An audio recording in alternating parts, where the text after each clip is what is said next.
Allez-y, Monsieur Lecaillon.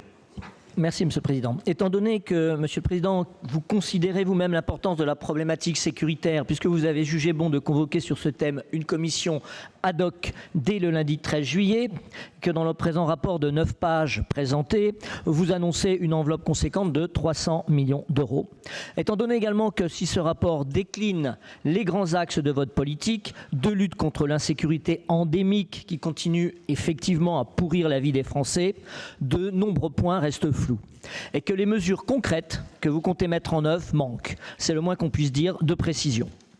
Qu'ensuite, aucune évaluation ne semble prévue pour mesurer les résultats et l'efficacité de vos politiques en matière de sécurité, déjà de votre précédent mandat.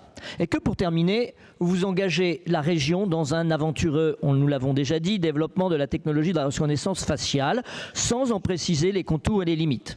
Il est évident, alors que le groupe RN ne peut accepter de donner délégation à la CP pour la mise en œuvre de votre plan sécuritaire, car c'est bien l'Assemblée plénière que revient ce travail de fond. En conséquence de quoi, nous vous demandons d'amender la partie en gras, c'est-à-dire de supprimer les 3 lignes du titre 2 pour les remplacer par que soit délibéré par le Conseil régional en assemblée plénière la mise en œuvre de ces axes ainsi que les précisions concernant les mesures et leur éventuelle évolution. Je vous remercie. Merci beaucoup, Monsieur Lecaillon. Monsieur Pfeffer.